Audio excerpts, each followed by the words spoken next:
Bon, qu'est-ce qu'une plume? Une plume, c'est un fanère, autrement dit une production tégumentaire. De manière vulgarisée, il s'agit d'une structure externe produite par la peau, comme les poils, les écailles, les sabots, les ongles, ou encore les couches externes recouvrant le bec ou les cornes.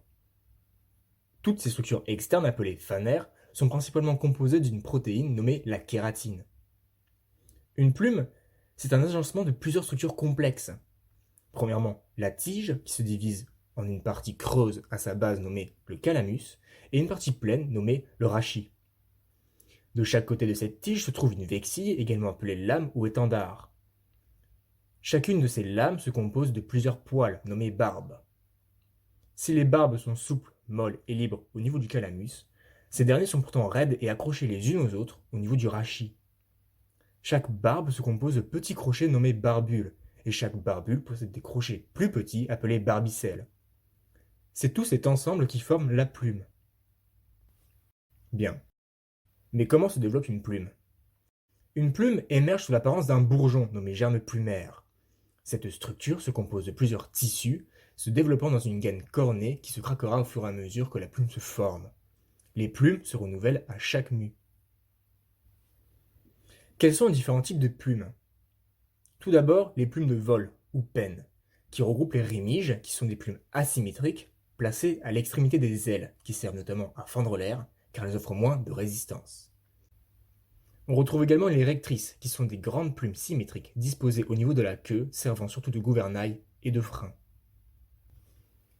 Ensuite, nous avons les tectrices, ou plumes de couverture, qui servent par exemple à flotter pour les oiseaux aquatiques. Ces plumes recouvrent le duvet, qui a pour rôle de garder la chaleur ou la fraîcheur. Les oiseaux ont également des semi-plumes, qui sont à moitié tectrices, à moitié duvet. Les filoplumes. Les filoplumes sont des plumes dont le rôle est encore qu'hypothétique. Il pourrait s'agir de récepteurs sensoriels, de plumes remplaçantes, ou pourrait également être utilisé par l'oiseau pour replacer ses plumes dans de sa toilette. Enfin, les vibrisses sont des plumes filiformes, donc à l'aspect de poils, servant au toucher. Ces organes sensitifs se retrouvent majoritairement au niveau du bec et au pourtour des narines et des yeux. Chez les oiseaux nocturnes et insectivores comme les engoulevents, elles peuvent servir à attraper les insectes volants en les dirigeant directement vers leur bouche à la manière d'un entonnoir. Bien. À quoi ressemblaient les premières plumes?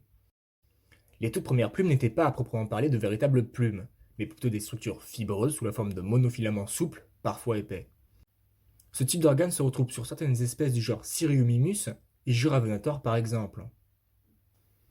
Petit à petit, au cours des temps évolutifs, vont apparaître les toutes premières protoplumes. Les protoplumes sont ce qui pourrait être comparé aux ancêtres des plumes. Ces plumes primitives représentent les premiers stades qui mèneront à la formation des plumes actuelles. L'une des toutes premières formes est un groupe de filaments joints les uns aux autres à leur base. Ce stade est visible sur certains spécimens de Eutyrannus, Dilong et Ornithomimus. Puis vont finir par apparaître les premières filoplumes et filaments branchés, retrouvés sur des fossiles de Sinosauropteryx, Beipiasaurus ou encore Yiki et Imbopteryx.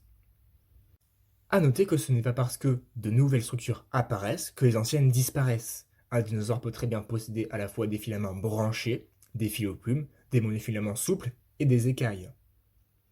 Par la suite, l'apparition des premières structures avec un rachis et des barbes, comme chez des spécimens du genre Caudipteryx et Incisivosaure, vont signaler le début des vraies plumes. Les vraies plumes, donc avec un rachis, des barbes et des barbules, vont émerger dans l'histoire peu de temps après, notamment avec des empreintes fossiles de Wulong, Sinornithosaurus et Anchiornis. Puis vont finir par se développer les plumes de vol, notamment les plumes asymétriques qui ont été retrouvées chez certains dinosaures du genre Jianyaolang, Microraptor et Archaeopteryx par exemple. Malgré l'apparition de telles structures, ce n'est pas pour autant que les dinosaures ont été capables de réaliser le vol battu. Les plumes ne servaient pas encore à voler, mais sûrement à planer pour certaines espèces. Même si ces dinosaures étaient encore non-aviens, de nombreux traits morphologiques les rapprochent de plus en plus des dinosaures aviens, qui sont les oiseaux modernes, notamment avec le début de la dégénérescence des dents, comme chez Geolornis. Néanmoins, la limite entre dinosaures aviens et non-aviens se fait de plus en plus floue au fil du temps, surtout avec des spécimens comme Confuciornis qui possèdent un bec sans dents. Il s'agit donc bel et bien d'un des premiers oiseaux primitifs. Super. Mais à quoi servent les plumes?